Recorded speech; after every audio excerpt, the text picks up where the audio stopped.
60 ఏళ్ళు రాగానే రిటైర్ అయి రెస్ట్ తీసుకునే టైంలో ఓ పెద్దాయన తన లక్ష్యాన్ని నిర్ణయించుకొని అనుకున్నది సాధించాడు.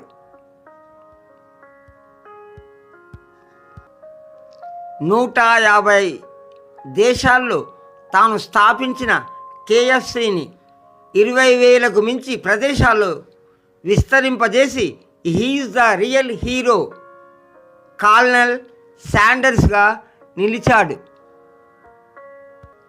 1890వ సంవత్సరంలో అమెరికాలోని ఇండియానాలో జన్మించి 6 ఏళ్ల వయసులో తండ్రిని కోల్పోయి అమ్మ కూలి పని చేస్తుండడం చూసి తన తమ్ముడు చెల్లెల్ని పోషించే భారాన్ని వేసుకొని 7 సంవత్సరాల వయసు నుండే పని చేయడం ప్రారంభించాడు.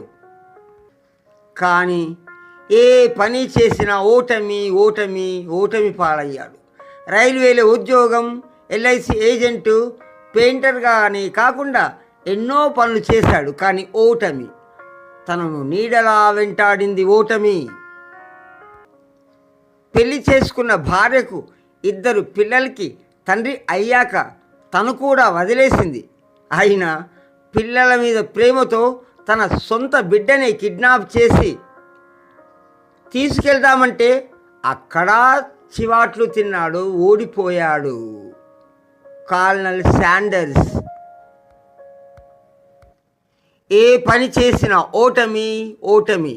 ఇక ఈ జీవితం ఎందుకని చివరగా దూరంగా ఓ చెట్టు దగ్గరకు వెళ్ళి ఉరేసుకున్నాడు. చిత్రం ఏమిటంటే అక్కడా ఫెయిల్ అయ్యాడు. చావు కూడా నన్ను వరించడం లేదే అనే ప్రశ్న వేసుకొని ఆ చెట్టు క్రింద కూర్చొని ఆలోచించి చావడం తప్పదు, కానీ ఏదైనా సాధించి చస్తానని సంకల్పం తీసుకొని తను అమ్మ సాయంతో నేర్చుకున్న చికెన్ వంటను చేస్తూ అమ్మడం ప్రారంభించాడు. అయినా మళ్ళీ ఓటమే.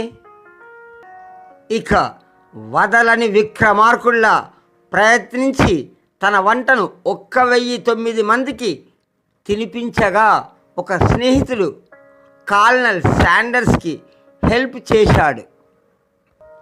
సరిగ్గా 65 సంవత్సరాల వయసులో అమెరికాలోని లూసివెల్లీలో కేఎఫ్సి రెస్టారెంట్ను స్థాపించాడు. అక్కడి నుండి పడిలేచిన కెరటంలా విజయాలను సాధించాడు.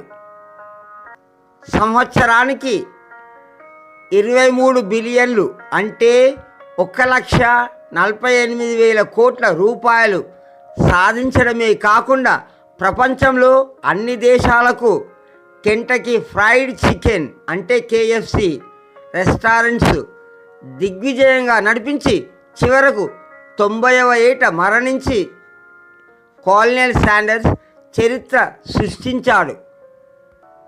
కల్నల్ శాండర్స్ నమ్మిన సిద్ధాంతం ఒక్కటే: one has to remember that every failure can be stepping stone to something better. జై హింద్.